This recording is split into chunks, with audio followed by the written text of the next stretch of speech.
Hola, buenos días. Mi nombre es Cristian Guevara. Bienvenido a su segundo programa de sesión legislativa.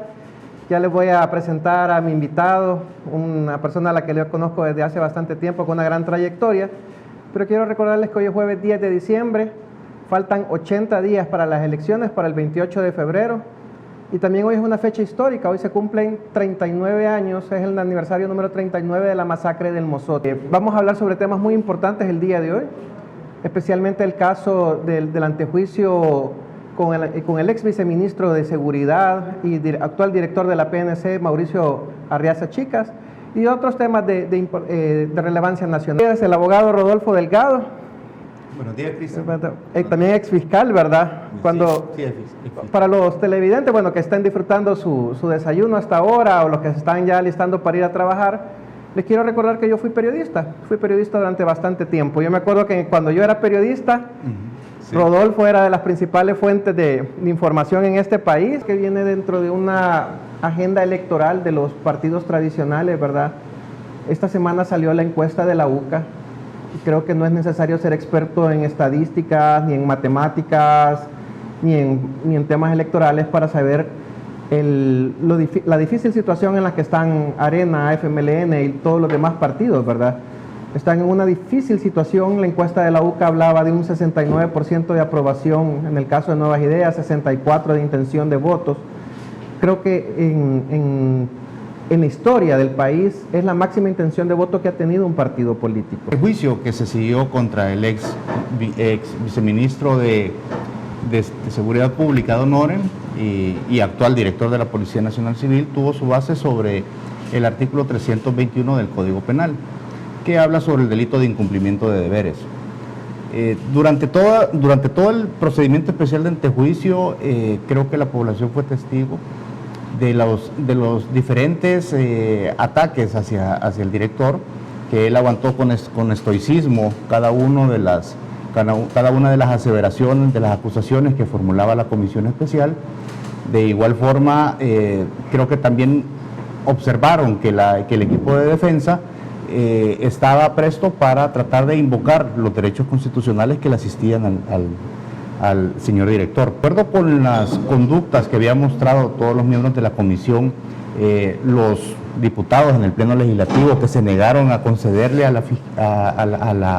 la defensa una recusación basados en que la comisión no era imparcial, precisamente porque dos de sus miembros habían sido protagonistas de los hechos que le estaban atribuyendo, lo cual, de acuerdo con el artículo 66 del Código Procesal Penal, es un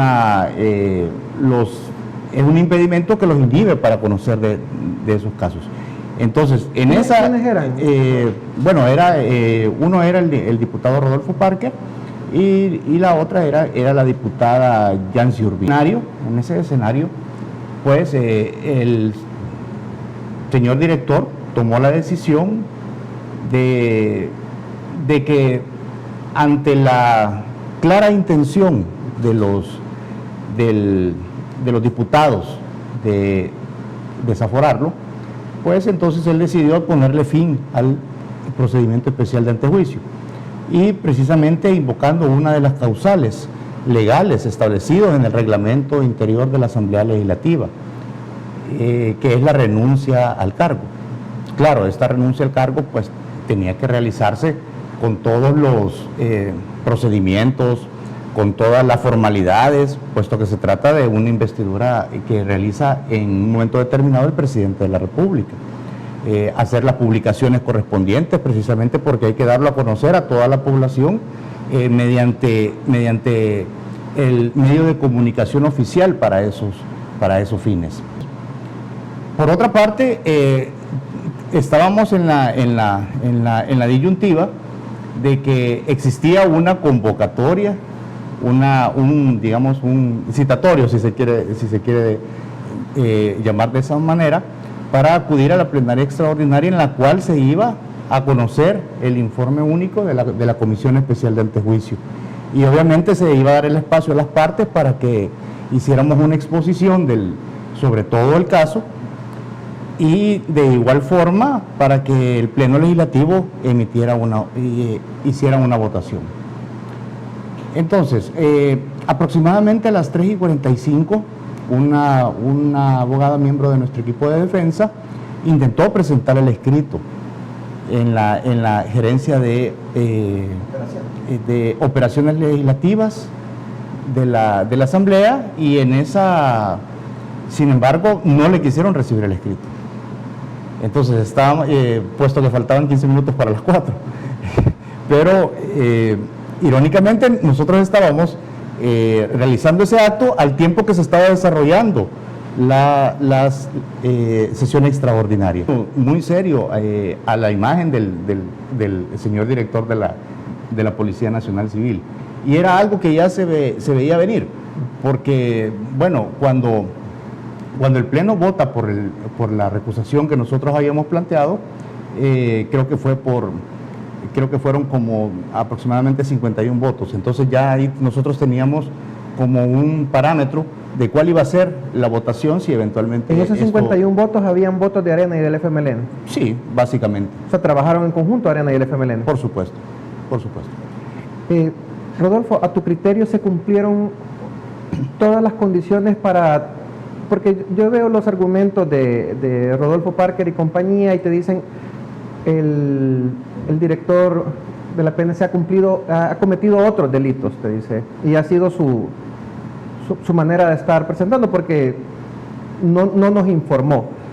A tu criterio, digamos, con el caso de la abogada de la abogada de tu equipo que se llegó a presentar a tratar de mostrar la renuncia, y también el vicepresidente de la Junta Directiva, Guillermo Gallego, dijo, yo lo recibí. Correcto. Precisamente que esa fue la conclusión de... ¿A qué hora lo recibió Guillermo Gallego? Pues, y dice todavía, se lo intenté dar al presidente de la Asamblea, sí, Mario Ponce, pero no me lo quiso recibir, entonces yo se lo dejé en su escritorio, ¿verdad? Sí. En su curul, perdón. Sí, es decir, o sea, bueno, con cada uno de esos actos creo que estaba claro que ellos querían que la plenaria se desarrollara como diera lugar. Bueno, eso, ya ese último evento, no sé más o menos en qué parámetro de tiempo se dio, pero pues nuestra intención era, lógicamente, hacer llegar esa petición por escrito. Y bueno, por lo menos yo lo que entiendo y trato de respetar en alguna medida las formalidades del denominado primer órgano de Estado, es de que si yo estoy enfrente del Pleno y me dicen, mire, usted está aquí convocado, ok, yo asisto. Y si asisto, lógicamente trato de que mi participación sea acorde como el órgano de Estado lo requiere. En ese sentido es porque, y eso es porque de esa forma se empieza a desarrollar toda la plenaria, se le da un espacio a la fiscal para que desarrolle sus digamos, argumentos de que al calor de los debates legislativos es normal que se den todo este tipo de eventos. O sea, es decir, todos los salvadoreños hemos observado, y gracias a los medios de comunicación, que en otros países hasta entre los legisladores se agarran a golpes. O sea, se insultan, pero verdaderamente insultos dirigidos en contra del honor de una persona. Creo que lo que ellos no esperaban fue la respuesta que nosotros dimos, de que el comisionado Arriaza de forma expresa les dijo, miren, yo no creo en este procedimiento. Este procedimiento especial se ha iniciado simplemente por hacerlo, por causarme un daño a mí en lo personal, y lógicamente con las consecuencias que eso trae. Las consecuencias son, claro, es un miembro clave en el gabinete de seguridad del actual gobierno, y eso lógicamente iba a la postre a dañar de alguna manera la imagen que se está dando o la imagen que él representa para el combate a la delincuencia. Entonces, al final de cuentas eran varias digamos, personas, varias instituciones las que iban a salir dañadas si eventualmente él se sometía y escuchaba los debates que se iban a generar en torno al desafuero. O sea, porque no iban a ser debates de niños de kinder, iban a ser, en un momento dado, esos podían ser debates acalorados, debates viscerales, que iban a hacer ataques, que iban a atacar dirigidos en contra de una persona que en realidad representa una de las instituciones más nobles de este país previamente. Y hicimos lo que hicimos, y al final creo que la resolución que ellos tenían que emitir como una institución responsable era simplemente declarar que no eran competentes para continuar conociendo del procedimiento especial de antejuicio e inmediatamente pues ordenar el archivo pues de todas las diligencias, certificar lo conducente a la Fiscalía General de la República, y el director de la Policía Nacional Civil posteriormente va a externar su defensa en los tribunales. Entonces, eso es lo que tiene que suceder, pues. Si se molestaron o se sintieron agraviados, pues, entonces el órgano judicial son otras reglas de juego. Están establecidas en la ley, bueno, en la Constitución, en la ley, y ahí pues hay más espacio para ejercer adecuadamente una defensa. O sea, prefiero 1000 veces que el señor director ejerza su defensa en el órgano judicial y no en un tribunal inquisitivo. Hay una cosa que a mí me llama la atención, y lo repito como al principio del programa, ¿verdad? Uno de los grandes problemas de los salvadoreños, y nadie lo puede negar, ha sido la delincuencia, la violencia, el crimen organizado. Bueno, tú estuviste a cargo de eso en la Fiscalía, la parte del crimen organizado. Y de repente ves cómo hay, y no son hechos aislados, o sea, primero fue contra Osiris Luna, el director de centros penales, de ahí fue contra el ministro de Defensa, hoy contra el ex viceministro de Justicia y director de la PNC. O sea, vas viendo cómo el aparato político tradicional está atacando a todo el gabinete que tiene que ver con seguridad. Y yo lo podría ver, te digo, en el caso de gobiernos anteriores, llegamos a años con 17 homicidios diarios. Claro. O sea, regresábamos a la época de la guerra, a niveles de violencia de la guerra. Creo que al aparato de seguridad. Había un cuestionamiento mediático, pero las instituciones nunca los sentaron y los citaron. Bueno, ¿qué pasa? Este país ya se descontroló. Pero sí lo ves contra el equipo de seguridad, que sí está obteniendo resultados. Y yo le preguntaba a los funcionarios un día, al ministro Rogelio Rivas: ministro, ¿cuánto dinero le ha dado la Asamblea Legislativa para el Plan Control Territorial? ¿O le ha aprobado extra, aparte del presupuesto? Y me decía, ni $1. Tú que estuviste en crimen organizado, a cargo del área de crimen organizado, ¿tú crees que los partidos políticos tengan un vínculo con crimen organizado? Lo hemos visto, bueno, en el caso de Arena. Ayer veía un video que decía que le habían entregado $238,000 a las pandillas y que el FMLN lo había hecho con $400,000.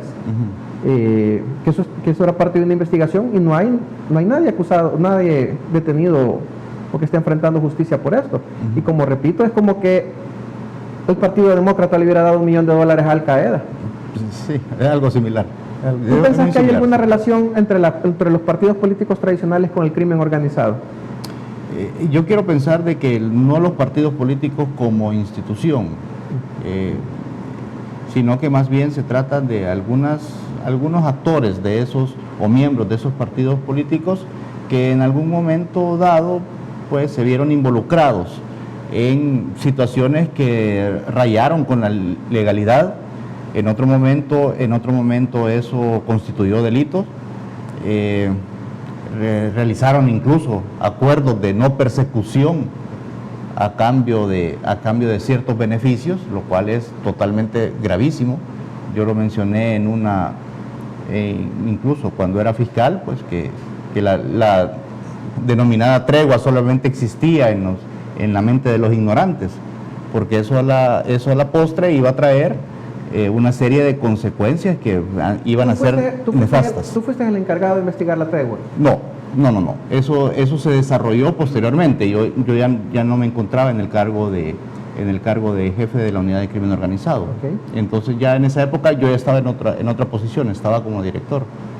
Y lo que sí pude observar fue la conclusión de algunas de esas investigaciones, ya cuando era asesor del fiscal general.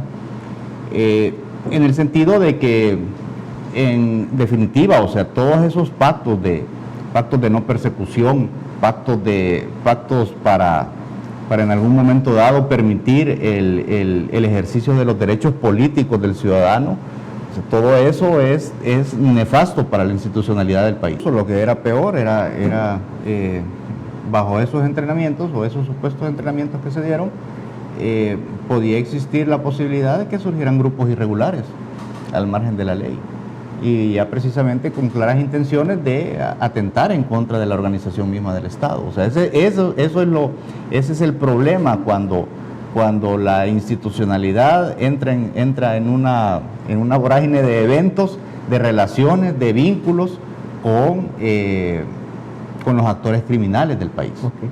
Y hablando de otro tipo de actores criminales, bueno, están las pandillas y también están los de cuello blanco, ¿verdad? Sí, correcto. También te vi muy activo en el aviso que se dio en el caso del banco hipotecario, que solo para recordarlos a los amigos televidentes, el banco hipotecario, hay casos, hay investigaciones, por ejemplo, que Mauricio Funes, de forma irregular, sacó 390 millones de dólares. Sí, exacto. Tony Saca lo hizo con 350 millones de dólares y el expresidente Sánchez Serén lo hizo con 60 millones de dólares. Sí, aproximadamente para redondearlo, ¿verdad? Claro. Pero usaron casi que el mismo método de saqueo del banco hipotecario. ¿Qué nos puedes comentar de esto también? Que es otro tipo de delito, ¿verdad? Sí, lo que sucede, bueno, es que los bancos, incluyendo el banco hipotecario, están conformados por juntas directivas que se han ido, digámoslo así, durante los diferentes periodos presidenciales se van conformando diferentes directivas. Cambian directivos en la medida de que unos salen, otros son incorporados. Y lo que me llama la atención es que no existe ningún aviso del banco, de los miembros de la junta directiva ni de los presidentes en ese periodo de tiempo. Estoy hablando más o menos entre el año 2004 al año 2016, más o menos, finales del 2016, cuando precisamente se detiene al expresidente Elías Antonio Saca. Entonces no se observa ningún tipo de denuncia. Es decir, ningún presidente se sintió ofendido porque habían utilizado el banco. Presidente y miembro de la Junta Directiva. Y miembros de la Junta Directiva, pues. Habían utilizado el banco precisamente para ocultar mecanismos para que dineros que forman parte del Tesoro Público fueran trasladados a cuentas personales. Estos señores, quiere decir que malversaran fondos, los usaron para lo que ellos querían, y posteriormente el banco es también responsable. O sea, es una contradicción, pues. O sea, es decir, el mismo banco tiene que responder por las malas actuaciones de los miembros de juntas directivas, de los oficiales de cumplimiento, de los cajeros, de los jefes de agencia, que en un momento dado permitieron eso, que sabían que estaba mal lo que estaban haciendo cuando se trataban de cuentas que estaban a nombre de personas naturales. Creo que la Fiscalía tiene que hacer la investigación. No dudo que la están haciendo. Es decir, creo que es un hecho grave, son hechos graves, y que el fiscal general está adoptando una posición muy seria en ese tema. Pero si tú sumas lo que se robó Tony Saca, lo que se robó Mauricio Funes, sí, este último caso, equivale al 6 o al 7% del Producto Interno Bruto de El Salvador. Así que es lo que incluso superior de lo que se le va a dar a la cartera de educación este año, si los diputados aprueban el presupuesto. Claro. Entonces, ¿y este caso qué sigue con este proceso? Bueno, de hecho que ya la participación del banco concluyó precisamente cuando se presentó el aviso, y ahí se le hicieron algunas consideraciones, algunas valoraciones mínimas al fiscal general, porque claro, hay que recordar que el banco veía el caso como algo muy particular que le estaba ocurriendo. La Fiscalía General de la República, claro, está desarrollando o desarrolla investigaciones mucho más complejas, que tienen otras aristas, y de igual forma, por tener esas complicaciones, están sujetas a otros tiempos. Tal vez no a la celeridad que en un momento dado espera el banco, pero sí el fiscal general tiene que, obviamente nos recibió el aviso, pues es su obligación, y en el mismo se le menciona, mire, estos son eventos que quizás usted ya sabe, pero es nuestra obligación hacérselos de su conocimiento, y de igual forma mencionarle de que estamos a la orden para colaborar con la investigación. Cualquier tipo de información que sea requerida, pues las puertas del banco están abiertas, y con la total confianza y la total transparencia de que eso que usted está investigando ya no está sucediendo. Formar alguna ley, y cuál particularmente para seguir combatiendo el crimen organizado, porque fíjate que yo me he dedicado estos últimos meses a estudiar, digamos, el comportamiento de la Asamblea, y la Asamblea, en vez de buscar cerrar espacios, vemos muchos casos puntuales en los que, en vez de ser, digamos, estar a favor del Estado, como debería estarlo, lo que está a favor de particulares. Entonces yo le llamo que ellos se han dedicado a hacer leyes sastre. Leyes a las medidas, y, claro, casi que le llegan a preguntar, mire, ¿le queda bien esta ley? Va, dele, va. Sí. Bueno, yo lo que pienso es de que, bueno, quizás a las personas que en un futuro pues puedan llegar a la Asamblea Legislativa, que quizás lo necesario sea impulsar una reforma integral del sistema de justicia penal en este país. ¿En qué sentido? No simplemente para hacer eso que tú has dicho, crear leyes sastre, es decir, o por ejemplo, como se menciona en alguna ocasión, incrementemos penas para determinadas conductas criminales, o simplemente porque yo como diputado estoy enojado en un momento dado, quiero crear un nuevo delito. Creo que lo que es necesario es revisar en realidad ya el Código Penal. Hay ciertas conductas criminales que se encuentran demasiado dispersas en diferentes leyes que han denominado especiales, y yo creo que sí es necesario hablar ya de una integración de todos los tipos penales que están dispersos en las diferentes leyes especiales, integrarlos bajo un solo procedimiento penal, un procedimiento penal único en el cual verdaderamente se garantice la objetividad, la imparcialidad, cada una de las garantías del debido proceso, que se controle en alguna medida la incidencia que puede tener la Fiscalía General de la República e incluso el Estado en los derechos de los ciudadanos, que se garantice a cada persona que carezca de antecedentes, por ejemplo, el que gocen de medidas cautelares sin importar el tipo de delitos. Esa es una garantía que se encuentra vigente en todos los países de primer mundo.